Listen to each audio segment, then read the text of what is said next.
Então, é um tratamento de aneurismas gigantes de artérias ilíacas internas por técnica endovascular. Pode iniciar. É um paciente de 75 anos, aposentado. A queixa principal dele era um aneurisma de aorta. Na verdade, ele foi encaminhado para mim pelo cardiologista para uma aorta torácica. Estava aneurismática, não passava de 4,5 centímetros. Quando a gente foi ver a angiorressonância, existia uma grande tortuosidade e um aneurisma de aorta abdominal e de ilíaco também. Então, solicitei a angio-PC multislice, que confirmou essa tortuosidade, e um aneurisma de ilíaco interno direito de 6,61 e esquerda de 8,11 centímetros. Próximo. E aqui dá para a gente ter uma ideia do problema que a gente teria que enfrentar pela frente. Essa é a ilíaca interna, essa é a ilíaca externa, esquerda, que é maior, com 8 centímetros, e essa é a ilíaca interna direita, e a ilíaca externa está aqui. Nós discutimos isso em São Paulo, na época que estava em São Paulo, a família chegou à conclusão de que gostaria também de estar fazendo lá no Hospital Samaritano com o Armando, e aí a gente então procedeu a ida para São Paulo. Pode passar o próximo. Aqui só para você ter uma ideia da tortuosidade das pessoas que estão acostumadas a fazer esse tipo de procedimento endovascular, sabe da dificuldade que é se colocar uma prótese nesse tipo de angulação, de aorta, que ela normalmente é retilínea e assume essa postura. Próximo. Ele tinha, em história patológica pregressa, uma cardiopatia hipertensiva, usava essas drogas, mas estava compensado, tinha um infarto há 5 anos atrás, fez uma AVE hemorrágica com déficit importante à direita, mas se locomovia, tinha uma vida normal e a gente tinha que investir nesse paciente, apesar do DPOC dele ser um DPOC moderado por causa dessa história do tabagismo, de 40 anos, fumando 30 cigarros dia. Próximo. No exame físico ele tinha de importante uma massa abdominal e pélvica pulsátil, tinha um sopro sistólico ao longo de toda a aorta abdominal e os pulsos eram palpáveis universalmente. Próximo. Isso aí é só uma animação para a gente ver aqui saindo a mesentérica, renal, e a gente começa a ver então a tortuosidade dessa aorta, depois ela vem caminhando para a esquerda.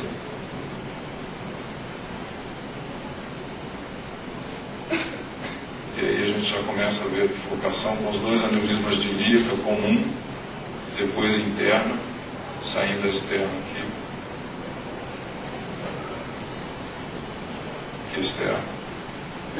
Só para você ter uma ideia dinâmica do que esperava a gente em termos de cirurgia aberta, a dúvida era exatamente se faria aberta ou se fazia isso, tentava isso por endovascular.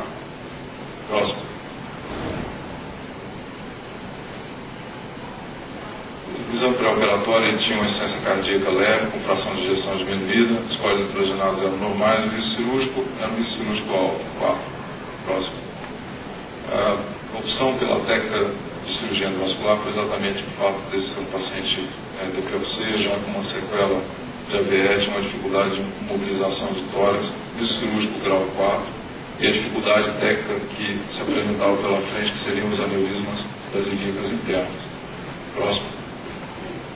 Os pontos desfavoráveis que chamam a atenção seria exatamente o grau de tortuosidade dessa aorta ilíaca, a junção aorta ilíaca, a oclusão das 2 artérias ilíacas internas. Nós sabemos que é importante pela vascularização toda intestinal e nós íamos tentar uma coisa que nenhum de nós tinha experiência ainda, que era ocluir exatamente as 2 ilíacas internas. Já tem relatos de casos, mas a gente não sabia como é que ele ia se comportar. E o número de intervenções programadas, porque como era um aneurisma muito extenso, a gente não poderia fazer tudo de uma vez só. Então faria-se inicialmente a embolização das ilíacas, depois então a gente partiria para uma prótese aorta monilíaca próximo. E aí tem planejamento cirúrgico que a gente tinha traçado, é exatamente esse, uma prótese aorta monilíaca esquerda com enxerto femofemoral cruzado, não exatamente nessa ordem, com a embolização dos aneurismas de ilíacas internos. O Armando, na época, achou melhor que a gente começasse pelo aneurisma da esquerda, que era o maior, e depois, então, a gente ocluiria a artéria ilíaca direita, a ilíaca interna direita, E a embolização seria feita em 2 ou 3 etapas, até para dar tempo de observar esse colo, né, próximo. Então aí tinha uma diagramação toda com a medida do material. Aqui embaixo está o ofusor de livro e a prótese que tinha sido medida para que a gente pudesse colocar a aorta monolítica próxima. Nós fizemos então a primeira embolização em agosto, dia 6 de agosto. Usamos 8 molas de Jantur com essas medidas, né? Calibres de 5 e de 8.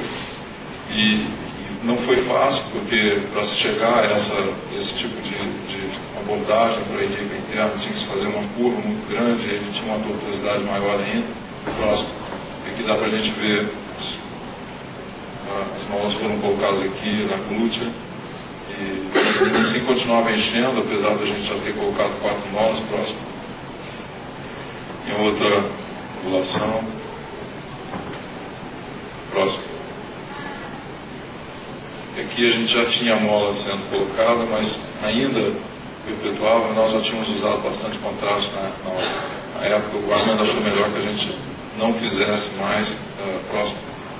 E aí, depois partimos para uma colocação de mais 4 molas na porção inferior da ilíaca interna. E aí não aparecia mais a glútea, aparecem só as molas aqui. Próximo. Esse paciente retornou para Petrópolis, evoluiu muito bem, não teve nenhum tipo de descompensação, clinicamente evoluiu muito bem. No dia 20 de agosto, então, a gente partiu para a segunda embolização, e aí já foi necessário 12 molas de Jantur para o lado direito, que era o lado melhor dele, mas que não fechava. E quando a gente foi para o nosso espanto, nós precisamos de entrar de novo na ilíaca esquerda, porque a ilíaca esquerda, que a gente achou que já estava fechada, não estava. Então, nós tínhamos que voltar. Então colocamos nesse dia mais 12 molas de um lado e mais 8 molas do outro. Próximo.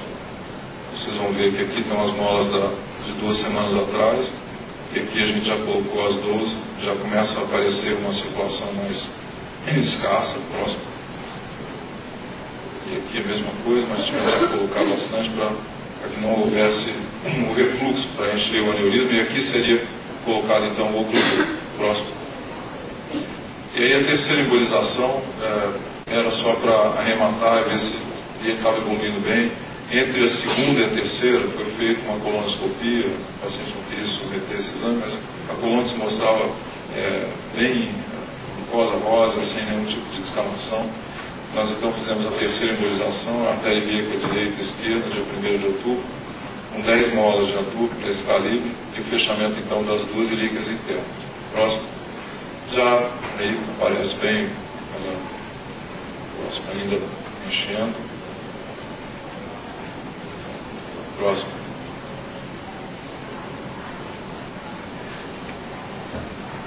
Sequencialmente ela vai diminuindo.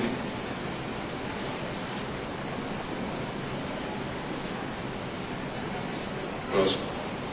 E aqui a gente já vê, não vê mais, só vê as molas. Mas não vê mais. Esse aqui é a ilíaca comum, né, pessoal? Externa, ilíaca comum. Tal calibre. Próximo. Esse paciente teve alta no dia 2 de outubro em São Paulo, dia 3 já estava em Petrópolis, mas se queixando de febre, calafrio. Ele tinha tido um episódio de febre e achei que na primeira vez achei que podia ser a mesma coisa, mas logo à tardezinha eles me ligaram que ele não estava bem, a gente pediu a internação hospitalar, começamos antibiótico venoso. Os exames laboratoriais mostravam uma depositose e o hematócrito estava estável desde que ele saiu de São Paulo, VHS, proteína C aumentadas, tomografia próxima abdominal não mostrava nenhum tipo de expansão aqui, a ilíaca externa saindo, o aneurisma continuava basicamente na mesma configuração, mesmo shape, mas ainda íntegro, sem nenhum tipo de ruptura. Próximo. No dia 4, ele apareceu com uma dor em fossa ilíaca direita. Os exames laboratoriais melhoraram um pouco, a hematócrito caiu um pouco, mas ele estava desidratado. O ureia e creatinina começaram a subir por causa exatamente do uso de contraste. Repetimos a tomografia. Próximo. Houve uma mudança no aspecto da ilíaca, o aparecimento desse sombreamento, como se fosse um descolamento do coágulo. E na época até liguei para o Lobato para saber se ele achava que tinha que repetir o exame de contraste e tal, porque a ureia e creatinina estava alta, ele achou que não, que talvez fosse uma reação só volumoso aneurisma estava se solidificando, e aguardamos o próximo. E no dia 5 ele apareceu com a dor mantida em fossa ilíaca, evacuou normalmente, repetimos a colonoscopia, não tinha. Você, através da colonoscopia, você conseguia ver os dois aneurismas através do colo, você via o colo sendo rechaçado através da massa aneurismática. O leucócito chegou a 11.700 e ainda continuava por creatinina alta. Próximo. No 6 de outubro, 5 dias depois, então, do procedimento, piorou muito e apareceu a febre, uma piora da leucocitose, o hematócrito caiu, a creatinina continuava e a tomografia mostrava então uma expansão, mas sem ruptura. Próximo. E aí eu até pedi para montar os dois para que a gente pudesse comparar isso do dia 3 e esse do dia 6. Exatamente, a gente já vê aqui que aquele sombreado já não é mais um sombreado, parece que tem gás por dentro, né? A gente não consegue identificar direito. Próximo. E aí eu até pedi que comparasse com a segunda, aliás, do dia 4 com o dia 6, vocês veem que houve uma mudança grande. O paciente já estava em um estado grave, próximo. E a evolução, o paciente piorou muito, febre hemodinamicamente estável, com febre alta, na sua segunda CTI, existe uma ruptura, sem possibilidade de tratamento cirúrgico aberto, já que não comportava desde o início, esse paciente evoluiu para óbito, infelizmente. Mas eu resolvi trazer, até a primeira reunião de Petrópolis, a gente falou, o primeiro caso, vamos falar de um óbito, mas é exatamente nesses casos, ainda mais nos casos complexos, ainda mais que a gente tem muitos alunos da plateia, e muitos especialistas que eu gostaria de colocar em aberto para o debatedor, justamente para saber se hoje, até um ano depois, se a gente faria isso ou modificaria essa atitude.